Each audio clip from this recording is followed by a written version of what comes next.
Hello po sa inyong lahat. Isang magandang umaga po sa inyong lahat. Ngayon po ay 16 ng ah, Agosto 2026 anyo at ang oras po ngayon dito sa Los Angeles, California ay alas 6:55 ng umaga. Araw po ngayon ng Linggo. At nais ko po mag-vlog mga kababayan, mga minamahal, patungkol po dito kay Sara Duterte. Nung isang araw ko pa nabalitaan ito na gusto niyang makipag-usap kay Bongbong Marcos privately or closed door meeting. Yan po, no? Pero ngayon, ang dami nang nagko-comment po Ang dami na. Ang title ko po ngayon ay Sara Duterte humingi ng pabor, closed door meeting. Aywan ko lang kung totoo, pero palagi ko totoo yan kasi nga ang dami nang nagbablog po At sari-sari po ang mga opinion ng mga tao. Opo, sari-sari. Ngayon ay talakayin po natin. Opo. Ang masasabi ko lang dyan ay normal lang yan. O sa bagay ay politika po yan hindi ba? Normal lang iyan sa politika o sa mga politiko. Nagpapadala ng mga emisary, ng mga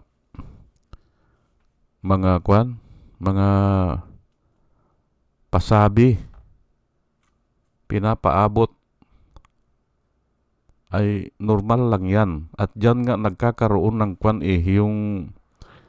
yung sabihin natin na gulangan, yang ganyan. Kasi nga closed door pwedeng itanggi yan o pwedeng sabihin niya na later on, sasabihin niya na hindi ganyan ang ibig kong sabihin, hindi ba? Ganun lang po yan Normal lang po yan. Ngayon, nagpadala ng mga emissaries.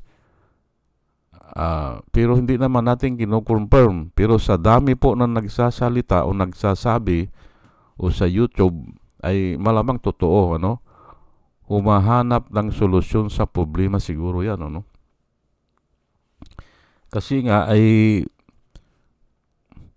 kung napansin nyo mga kababayan, mga minamahal, yung mga tauhan ni Duterte dati na akala natin hindi tauhan akala natin malinis, akala natin ay walang ginagawa na kalukuhan. At ito na nga itong panghuli si Cayetano na diniskas ko kahapon ata yan. Ay akala natin ay okay pa pero grabe pala. Kaya ganun na lamang ang pagtatanggol nila kay Duterte. Kasi nung panahon ni Duterte, with impunity sila They act with impunity. Walang batas sa kanila. Kaya nga yung dahil sa ganun ang akto nila o ganun sila yung style nila ganun ay talagang mahuhuli sila kasi nga ay maraming aangal po Maraming mananalangin sa Panginoon. Marami ang mag-testify. Kaya ganyan po yan. With impunity sila ay talagang madami po ang kalaban nila dyan. O dadami, Dadami. Ngayon, ang palagay ng marami ay humihingi ng pabor o humihingi ng siguro aywan ko lang pero may nagsasabi kasi na magre-resign na raw pero mayroon siyang hihilingin. Ang kuwang ko lang dyan, kung totoo man yan na mag-resign o mayroon siyang hihilingin, ay palagay ko lang po ay street of no return. Umabot na sila dun sa wala na. Umabot na sila sa street of no return. Ayan po. Hindi na pwedeng mabawi yung sinabi. Hindi na pwedeng bawiin yung mga pangyayari. Kaya ganyan. Mayroon nga akong napanood na pastor patungkol dyan sa yung pagsasalita ng hindi maganda sa kapwa.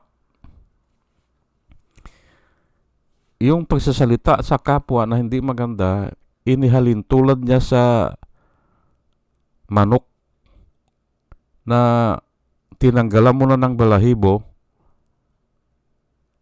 ay siguro ay lulutuin ng tinula, hindi ba? Tinanggal na ng balahibo, ay paano mo maibalik?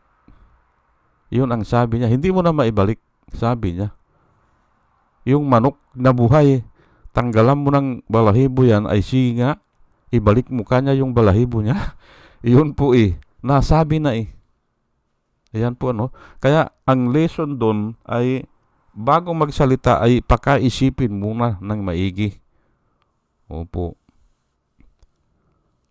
Ay ang isa pang pumapasok sa akin, mga kababayan, mga minamahal, itong sinabi ni Sara Duterte na kung i-impeach siya, yan nga, sa Senado, ay ginamit niya ang salitang bloodbath. Ewan ko lang kung style niya lang o nananakot o bali wala sa kanya ang ganung mga salita, bloodbath. Kasi yung tatay niya, nung tinanong yung tatay niya, si Rodrigo, nung panahon ng kampanya, ay tinanong kung ano daw kung nanalo siya, ano daw ang inaasahan ng mga tao. It will be bloody. Sabi niya Hindi ba? It will be bloody. Ay napaka-aksyon po yan talaga. Pero yan ay ginagamit lang yan ng mga sundalo. Sundalo po ang gumagamit yan. Kasi nga ay una kong narinig yan dahil kumukuha ako ng advance ROTC noon sa mga kaeskwela ko na mga advance ROTC na mga Marines. Marines talaga na galing sa gira. Opo, mas marami kasi doon sa Piati noon, mas marami ang advance ROTC na Marines. Opo, kakaunti lang kami yung mga estudyante na nag-aaral. Sila ay mga Marines. Aywan ko bakit gusto nila dun sa Piati. Ang dami talaga. Pero na-assign sila sa General Headquarters kaya madali silang malapit lang yung assignment nila. Ay kung 2 taon, 3 taon ay tapos na yung advance ROTC nila. Kumukuha din sila ng ng units. Pero sa ibang school, doon lang sila kumukuha. Doon ko narinig yung mga kasamahan ko nga na advance ROTC, bloody, sabi nila, yung gira dyan sa Mindanao. Noon po yun 1975 to siguro 1979. Ganun, 4 na taon ako dyan sa advance ROTC. 2 years sa basic, 2 years sa advance ROTC. Kaya nga nung narinig ko na sinabi ni Digong na it will be bloody, narinig ko na yan sa mga military men. Ay kinopya niya kasi nga ang gandang pakinggan hindi ba? It will be bloody. Ay bakit gagamit ka ng gano'n na presidente ka, hindi ba? It will be bloody. Ay, alam nyo po kasi ang tao kasi kahit anong sinasalita Pwede Pero mga idle word po yan. At ngayon nga ay pinagbabayaran niya, hindi ba? Ngayon, ito si Sarah ay gumamit din. Bloodbath daw pag siya ay i-impeach. May bloodbath daw. Ay, saan na ngayon yan? Hindi ba? Sumuko na ba siya o nanluluko lang siya o kumukuha lang siya ng mga suporta sa mga congressman siguro o sa mga senador o tinatakot niya para suportahan siya. Ganun lang po yan eh. Ang nakikita ko dyan, bakit sasabihin niya na bloodbath daw kung i-impeach siya? Oh, ay legal po yan eh. Paanong bloodbath dyan? Ang tao po pumupunta sa legal para maiwasan ang karahasan. Hindi ba? Adi kabaliktaran po yung sinasabi niya. Oh, ay pero nga ay ang pakiramdam ko noon nung sinabi niya ay blapper. Oh, nag-bluff lang siya. Hindi ba? O gusto niyang lukuhin ang mga tao. Ay ngayon, ay nabalitaan na natin na sa panahon ngayon, ay siguro ay aminado na siya kasi si Marcolita nakakulong na, hindi ba? Si Jinggoy Estrada nakakulong na, hindi ba? Si Mike Defensor, ay ito si Alan Peter Cayetano, ay hindi na rin nagsasalita. At si Loren Regarda ay tumakas na. Oh, si Kwan naman, si Bato de la Rosa ay nagtatago na, hindi ba? Oh, wala awa. Ay, kaya nga po siguro nagtataka kayo, bakit ganyan ang nangyayari? Tinatanong nyo siguro ang sarili nyo na bakit nangyayari yan? O baka iniisip nyo na sinisingle out sila. Ang masasabi ko po dyan ay ganito. Dahil noon sila ay with impunity, hindi ba? Walang batas-batas sa kanila at ang dami nilang pinagagawa na talagang grabe po yung pinasara nilang ABS-CBN, hindi ba? Pinakulong nila si Dilima. Oh. At ngayon ay unti-unti napapatunayan ng mga tao dahil sa mga testimonya nga o dyan sa mga dokumento ay kumukuha pala sila ng pira sa mga drug lord Hindi ba? Kaya yung mga pinapalabas nila noon na malinis sila, hindi ba? Na ayaw nila ang drug, na ipinakulong nila si Dilima dahil drug lord, ay lumalabas pala ngayon na sila sila ang nakikinabang Kaya nga siguro ayaw na ito na matuloy yung impeachment. Kasi nga ay kung 50,000 ibinigay nung isang drug lord another 3 months 50,000 ibinigay nung drug lord. Ayan po ayaw nilang mabusisi yan kasi nga ay talagang wala na silang ihaharap sa tao. Hindi ba? Yan po ang pinakamasama yung hypocrisy. Ayaw daw nila ng druga. Pero kumukuha sila ng pira sa druga. O yun sa mga drug lord. Ayan po Kaya nga siguro, yan ang nakikita ko dyan. At yun nga, lahat ng mga kasanggan nila dati ay simple ay they act with impunity Sisingilin po sila. Kasi nga, ay pangako po ng Panginoon yan Maari hindi natin alam. Katulad ito si Alan Peter Cayetano. Hindi natin alam. Pero nga ay ibubuko siya ng ng panahon Panahon na po hindi ba? Hamak mo, ang title ng project ay may project sila dyan, flood control, ay yung pala reclamation na, hindi ba? Hindi ba? Ay napakalaking kanyan, yung panluluko. Hindi lang po kasi ang pira ang kinukurap pati yung salita. Yung proper word is reclamation, gagawin nilang slope protection para apurbado. Yung yung ginagawa nila na reclamation, gagawin nilang flood control project para malito ang mga tao. Ayan po, they act with impunity. Hindi ba? Ayan na, no? Ngayon, ay ang masasabi ko lang po dito, gagamitin ko na naman itong Luke 14 verse 31 na ginamit ko ito kahapon patungkol kay Alan Peter Cayetano.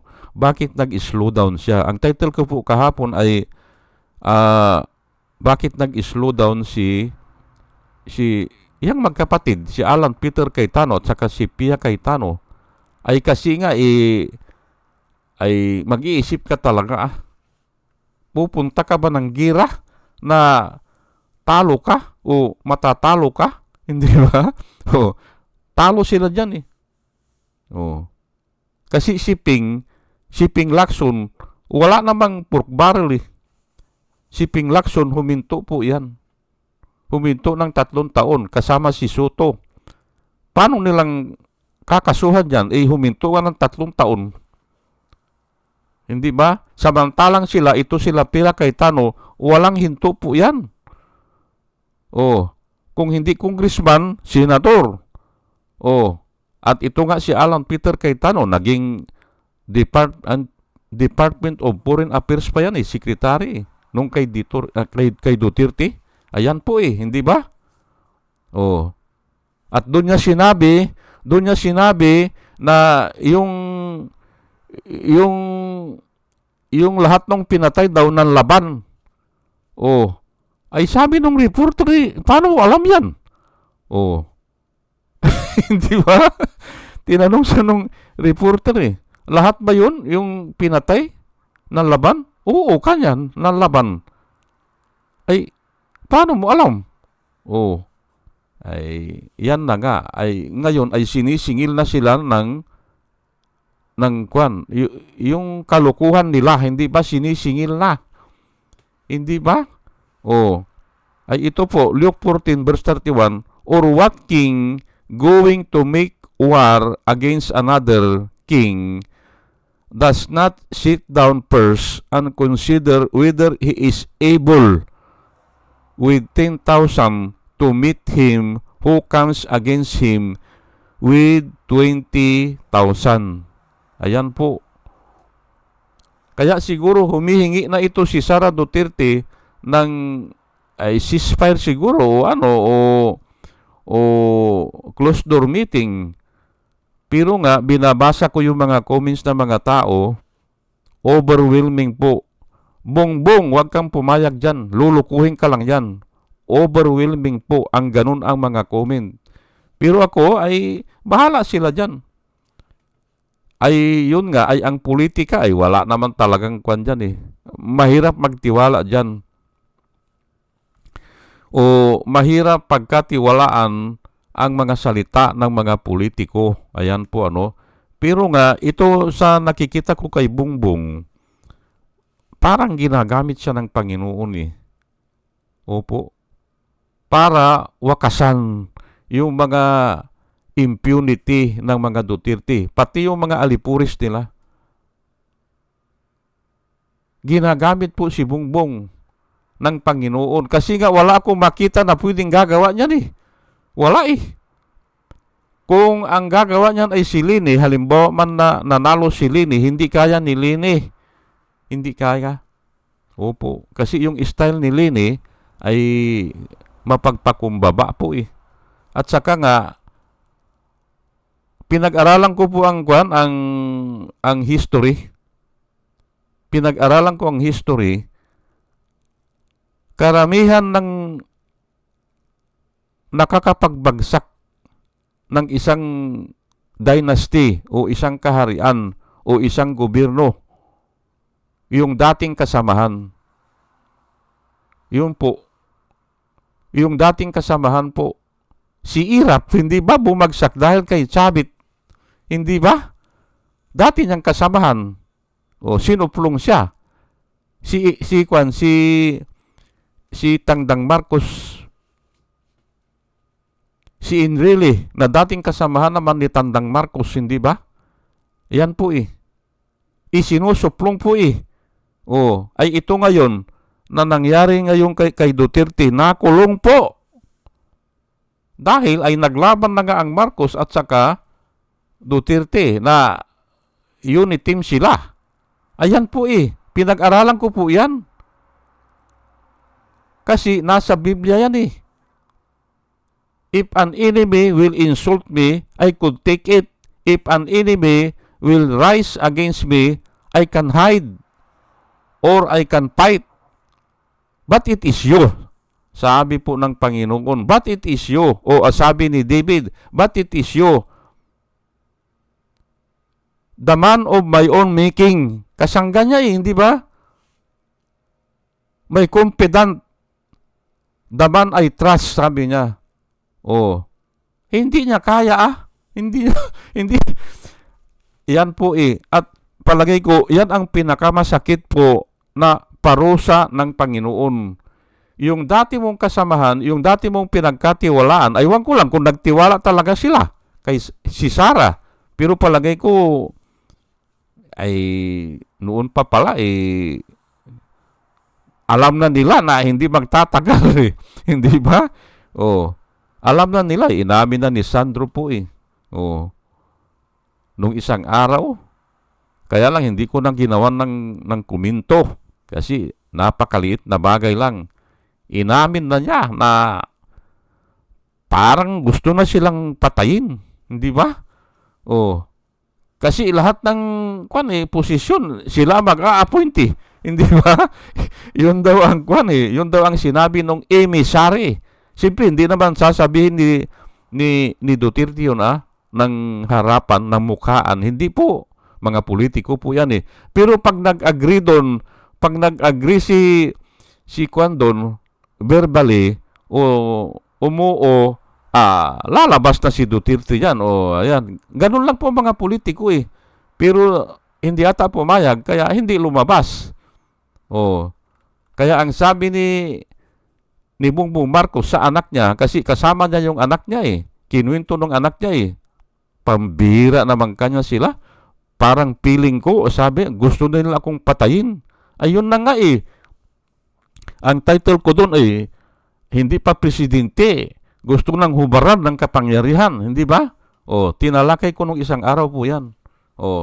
Pero nga ay sige, ay balikan natin ito Or what king going to make war against another king does not sit down first and consider whether he is able with 10,000 to meet him who comes against him with 20,000. Ayan po, alam na ni Sarah na wala na siyang kalaban-laban. At yan po ang parusa sa kanila.